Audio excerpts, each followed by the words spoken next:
राम राम, मैं गौरव कुमार आपका आप ही के यूट्यूब चैनल में स्वागत करता हूं। आज हम बात करेंगे टीसीएस लिमिटेड के बारे में, मतलब Tata consultancy service limited, Bharat की सबसे बड़ी तकनीकी कंपनी, मतलब आईटी सेक्टर की कंपनी के रिज़ल्ट के बारे में। क्वार्टर 1 का रिज़ल्ट आउट हो चुका है। बहुत सारे विश्लेषकों ने बहुत तरीके से विश्लेषण दे चुके होंगे, चूँकि मेरे पास थोड़ा समय का अभाव रहता है, सब कुछ मेरा थोड़ा विलम्ब से होता है, लेकिन सही होता है, चाहे आपको बुरा लगे या अच्छा लगे।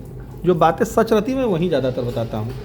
इसीलिए देखिए मेरे पे थोड़ा सा व्यू और वो चीज़ें कम आती होंगी, क्योंकि लोगों के मन मुताबिक चीज़ें मैं नहीं बताता हूँ। जो भाई अच्छी है वो बातें आप सुनिए, मन मुताबिक बातें ज़्यादातर ख़राब होती हैं।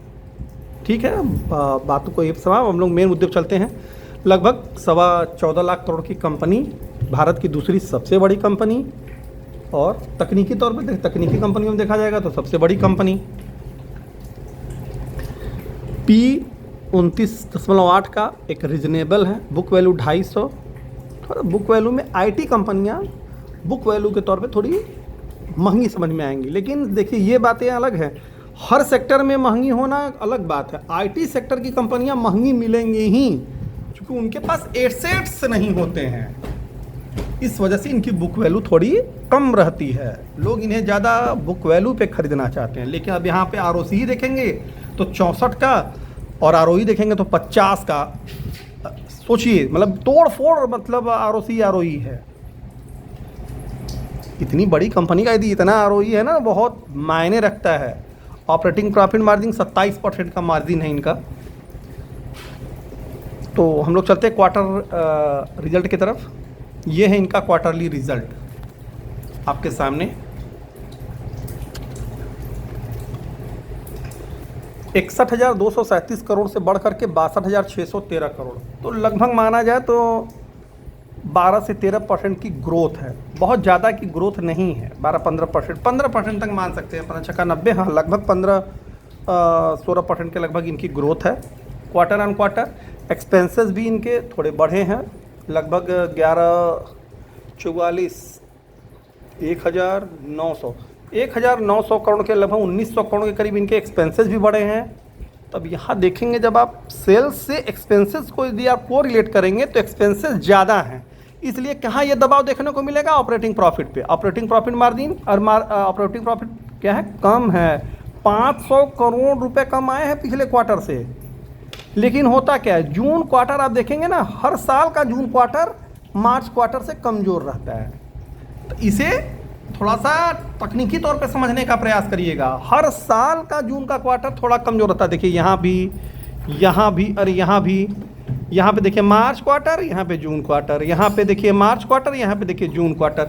ये मार्च और जून वाला जो मसला है ना, ये थोड़ा कमज़ोर रहता है, इसलिए बहुत ज़्यादा डरने की बात नहीं है। ऑपरेटिंग प्रॉफिट मार्जिन 1% का दबाव है, कोई दिक्कत नहीं है, ठीक ठाक है।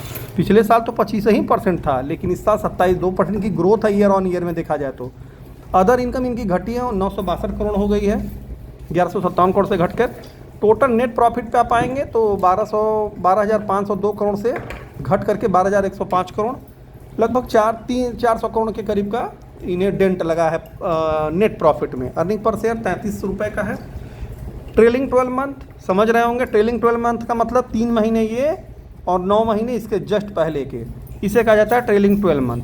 9-3-12 समझ लीजिएगा, बहुत काम करेगा। इतने चीज़ सिखाने का 1 लाख 50 हज़ार रुपये लोग लेते हैं कि टीटीएम का मतलब क्या होता है।